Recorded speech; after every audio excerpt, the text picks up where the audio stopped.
जंगल के बीचों बीच गर्मी बहुत थी। पेड़ बहुत ऊंचे थे, लताएं नीचे लटकी हुई थीं। हर जगह हरा भरा था। धूप पत्तों से झांक रही थी। बंदर चिल्ला रहे थे, चिड़ियां गा रही थीं। ये जंगल जिंदा था। एक छोटी सी नदी जंगल से बहती थी। पानी ठंडा और साफ था। जानवर पानी पीने आते थे, खेलने आते थे। जंगल उनका घर था। नदी के पास चींटियों का एक झुंड रहता था। ये आम चींटियां नहीं थी, ये बड़ी थीं, बड़ी और ताकतवर, मजबूत जबड़ों वाली। ये चींटियां बहुत मेहनती थीं, खाना ढोती थीं, अपना घर बनाती थीं। उन्हें अपने आप पर गर्व था। पास ही में हाथियों का एक झुंड रहता था, लेकिन ये दूसरे हाथियों जैसे नहीं थे। ये छोटे थे, पिल्लों जितने छोटे, बड़े कान और नटखट आंखों वाले। वो नदी में छपाक छपाक करते थे, रसीले फल खाते थे। वो खुश थे।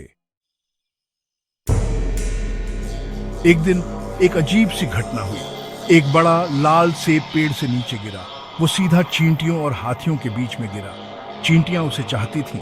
उन्होंने इतना बड़ा रसीला फल पहले कभी नहीं देखा था। हाथी भी उसे चाहते थे। उसकी खुशबू बहुत मीठी और स्वादिष्ट थी। हमारा है, चींटियों ने चिल्लाया। हमारा है, छोटे हाथियों ने चिंघाड़ा। कौन जीतेगा ये इनाम? जंगल में सन्नाटा छा गया। चींटियां सेब की तरफ चल पड़ी। हाथियों ने अपने पैर पटके।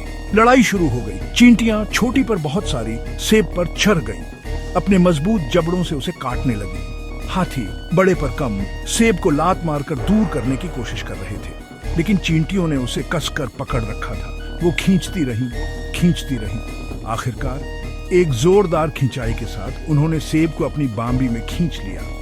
हाथी उदास थे। चींटियां जीत गई। जंगल ने ऐसी लड़ाई पहले कभी नहीं देखी थी। ये एक ऐसी लड़ाई थी जिसे जंगल कभी नहीं भूलेगा। बड़ा हो या छोटा, सबने सीखा टीम वर्क की ताकत को कभी कम मत आंको।